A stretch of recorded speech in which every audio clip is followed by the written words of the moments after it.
नियम देखते हैं। सबसे पहला आपका है व्यक्तिगत खाता। व्यक्तिगत खाता, तो व्यक्तिगत खाता का नियम क्या कहता है? ठीक है, व्यक्तिगत खाता का नियम क्या कहता है? हम लोग अभी सीख रहे हैं डेबिट व क्रेडिट के नियम, जिसके अंतर्गत आपके दो मत थे, अमेरिकन मत, दूसरा आपके अंग्रेजी मत। तो हम लोग देख रहे हैं अंग्रेजी मत, और अंग्रेजी मत के अनुसार खाते का 3 प्रकार बताया जा रहा है। समस्त खाते को 3 भागों में बांटा गया है, जिसमें व्यक्तिगत खाता, दूसरा आपका वास्तविक खाता, दूसरा आपका वास्तविक खाता या फिर वस्तुगत खाता,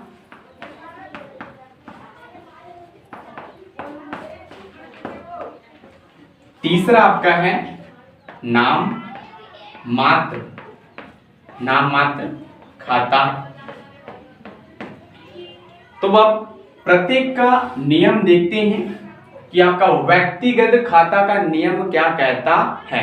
मीनिंग क्लियर है? व्यक्तिगत खाता किसे कहेंगे? तो ऐसा खाता जो व्यक्ति के लिए खोला जाता है, व्यक्तिगत खाता है, जिसके अंतर्गत हम व्यक्ति 3 प्रकार के देखे हैं, प्राकृतिक व्यक्ति, कृत्रिम व्यक्ति और तीसरा आपका प्रतिनिधित्व व्यक्ति।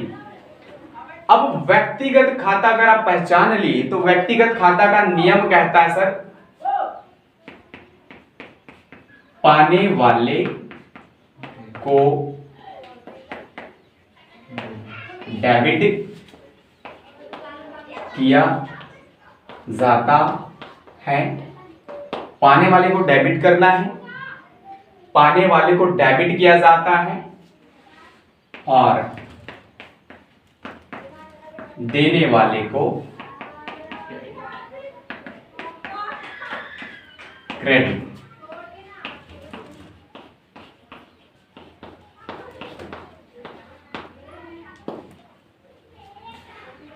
व्यक्तिगत खाता का नियम कहता है कि पाने वाले को डेबिट किया जाता है और देने वाले को क्रेडिट। तो सबसे पहले इस सूत्र को समझ लेते हैं सर। ये जो हमारा नियम जो है, नियम बोल सकते हैं इसको, इस नियम को समझ लेते हैं कि क्या कहना चाह रहे हैं, हमें समझ में आ भी रहा है या फिर नहीं। तो व्यक्तिगत खाता का नियम कहता है कि पाने वाले को डेबिट किया जाना है और देने वाले को क्रेडिट। तो ये पाने वाला देने वाला है क्या, इसको थोड़ा सा समझ लेते हैं। तो सबसे पहली बात तो हम पंजी प्रविष्टि किसका करते हैं? व्यवहार का। जो आपके व्यापार में अगर कुछ लेन देन हो रहे हैं तो उस लेन देन को हम बुक में एंट्री करते हैं, और एंट्री करने का एक निश्चित नियम होता है, वही आपका डेबिट क्रेडिट का नियम है। तो प्रत्येक जो व्यवहार है वो 2 पक्ष को प्रभावित करते हैं, डेबिट व क्रेडिट, वही हम सीख रहे हैं। तो यहां बोला जा रहा है कि अगर व्यक्तिगत खाता है तो उस व्यक्तिगत खाता में आपको करना क्या है? पाने वाले को डेबिट करना है और देने वाले को क्रेडिट। तो किसे कहेंगे पाने वाला? तो आपके व्यवहार के अंतर्गत आपको देखना है सर, आपके जो व्यवहार के दौरान अगर किसी व्यक्ति को अगर कुछ मिल रहा हो, है ना, किसी व्यक्ति को अगर कुछ मिल रहा हो तो ये पाने वाला होगा। तो उस व्यक्ति को हमें क्या कर देना है? डेबिट कर देना है। दूसरा, अगर किसी व्यवहार के अंतर्गत आपको देखने को मिल रहा है कि इस व्यवहार के दौरान कोई व्यक्ति अगर आपको कुछ दे रहा है तो उस व्यक्ति के नाम को आपको क्रेडिट करना है। ठीक है, चलो दूसरा देखते हैं, वास्तविक खाता या फिर वस्तुगत खाता। वास्तविक खाता का मीनिंग समझ लेते हैं। वास्तविक खाता या फिर वस्तुगत खाता। तो वास्तविक खाता या फिर वस्तुगत खाता वस्तु या फिर संपत्ति के लिए खोली जाती है सर। किसके लिए? वस्तु या फिर संपत्ति के लिए खोली जाती है।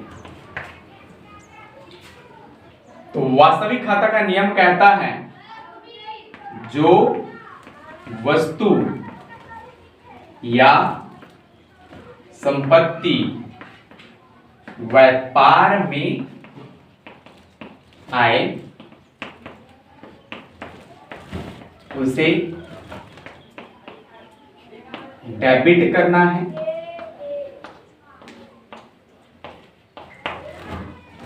जो वस्तु या संपत्ति व्यापार में आए उसे डेबिट करना है, दूसरा जो वस्तु या संपत्ति व्यापार से जाए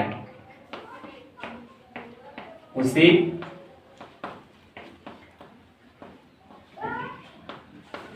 क्रेडिट करना है।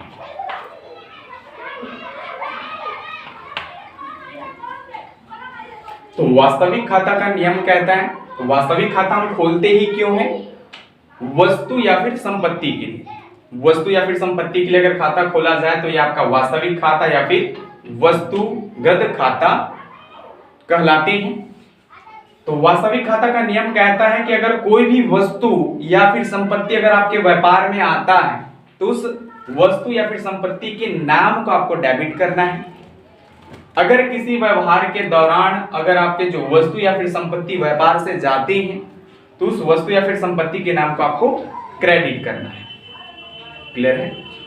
तो ये करने से पहले आपको जो संपत्ति किसे कहते हैं ये भी समझना पड़ेगा, है ना? ये हम डिटेल से बाद में पढ़ेंगे। तीसरा आपका है नाम मात्र खाता। नाम मात्र खाता हम किसके लिए खोलते हैं?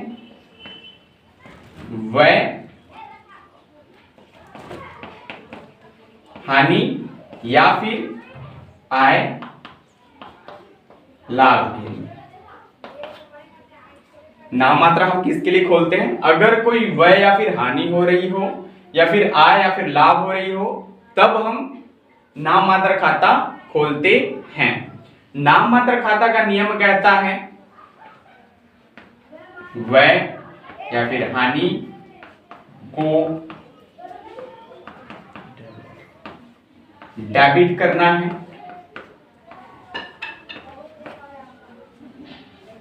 आय या फिर लाभ को क्रेडिट करना है। क्लियर है? एक बार